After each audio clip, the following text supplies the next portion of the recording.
Canada, land of moose, maple syrup, and missed opportunities? We see you up there, Canada, with your vast resources and your polite pronouncements.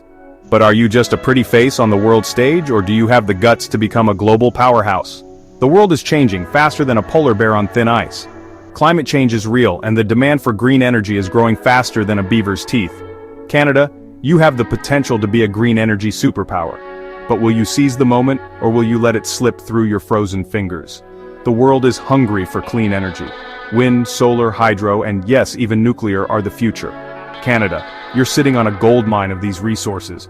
You've got more forests than a lumberjack can shake a stick at, enough hydropower to light up a continent. And let's not forget those oil and gas reserves. You could be swimming in cash, all while saving the planet. But here's the catch. Are you willing to do what it takes? Becoming a global power isn't for the faint of heart. It means making tough choices, taking risks, and maybe even ruffling a few feathers. Are you ready to step up, Canada, or are you content to stay on the sidelines watching the world pass you by? The world is watching, Canada. The clock is ticking. What will you do? Let's talk green. Canada, you've made some big promises about going green. Net zero emissions by 2050. Sounds great on a campaign poster. But is it realistic, or is it just a load of greenwashing? You've got those ambitious goals to cut emissions, but you're also slapping on carbon taxes like there's no tomorrow. $80 a ton today, 170 by 2030. Ouch! Sure, some say it's the price of saving the planet, but others say it's killing jobs and driving businesses away faster than a moose on a sugar high. Look, I get it. Climate change is real. We need to do something. But are these green policies actually working, or are they just a bunch of feel-good measures that are hurting your economy more than they're helping the environment? Canada, you need to find a balance, a way to go green without going broke. Can you do it, or will your green dreams turn into economic nightmares? Let's be real, Canada. You've always had a bit of a socialist streak. I mean, free healthcare? Come on. But lately it seems like you've gone full-on lefty. And some folks are starting to wonder if it's gone too far. You've got Trudeau and his band of merry liberals pushing all sorts of progressive policies, diversity quotas, social justice warriors, the works. Don't get me wrong, diversity is great. But when did it become more important than merit? And don't even get me started on the woke culture.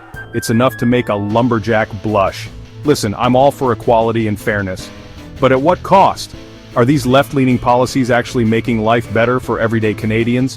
Or are they just creating division and resentment? The middle class is shrinking faster than a glacier in July.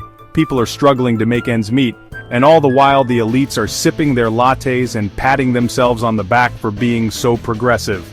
Canada, it's time to wake up and smell the Tim Hortons. Your left-leaning policies might sound good on paper, but are they actually working, or are they just driving your country further into debt and dividing your people?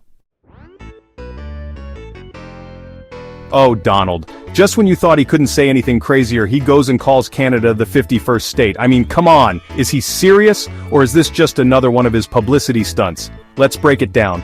Trump's got his reasons for wanting to bring Canada into the fold. He sees all those resources you've got, and he wants a piece of the action. He's also got this crazy idea that he can win over Canadian voters and turn the country red. Newsflash, Donald. Canadians don't like you very much, but here's the real kicker. Trump's using Trudeau's resignation to his advantage. With Canada in a state of flux, he sees an opportunity to swoop in and exploit the situation. He's like a used car salesman trying to sell you a lemon. Don't fall for it, Canada.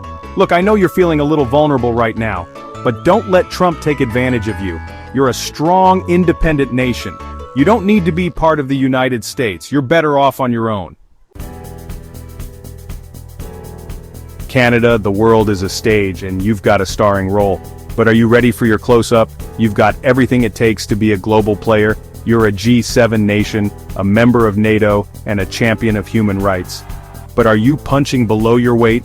You're seen as a peacekeeper, a mediator, a nice guy. But nice guys finish last, right?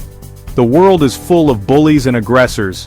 Are you willing to stand up for what you believe in, even if it means ruffling some feathers? The world needs leadership, Canada. It needs countries that are willing to stand up for democracy, freedom, and the rule of law. Are you ready to step up and be that leader? You've got a choice to make, Canada. You can continue to play it safe, or you can embrace your destiny as a global power.